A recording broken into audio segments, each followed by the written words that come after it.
New York's East River is a long way from the Cape Town waterfront. But it's Achmat's encounter with a shark there that's brought him here to the United Nations.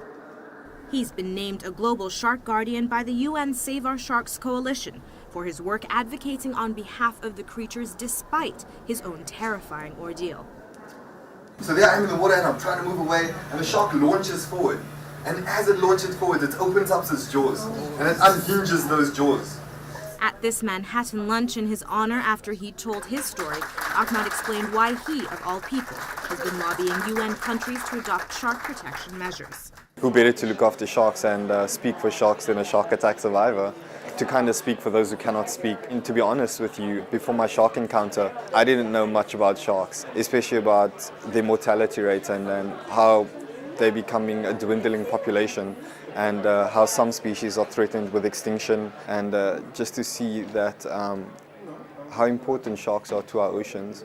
It's a timely award for Achmat that comes as the conversation about protecting wildlife in Africa widens in scope internationally. In September, South Africa will host the Convention for the International Trade of Endangered Species. It's a forum Achmat hopes to use to further his shark conservation work, but in the meantime, he'll be focusing on his other passion, training for the Rio Paralympics this summer. I kind of took to the swimming pool like a shark in the ocean, really.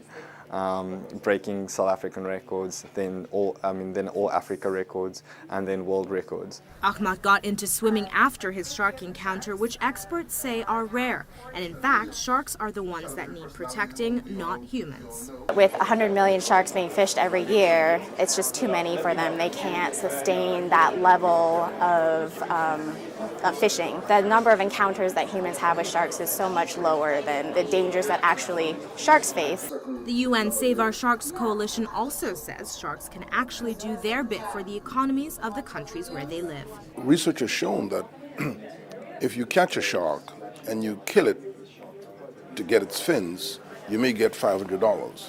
If you leave it in the water, over its lifetime, the shark will yield about $3 million just by people coming to watch it.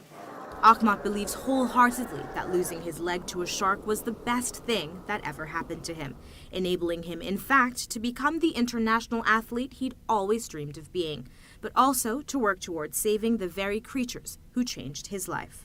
In New York, Mimi Chahman, Go Tell Africa.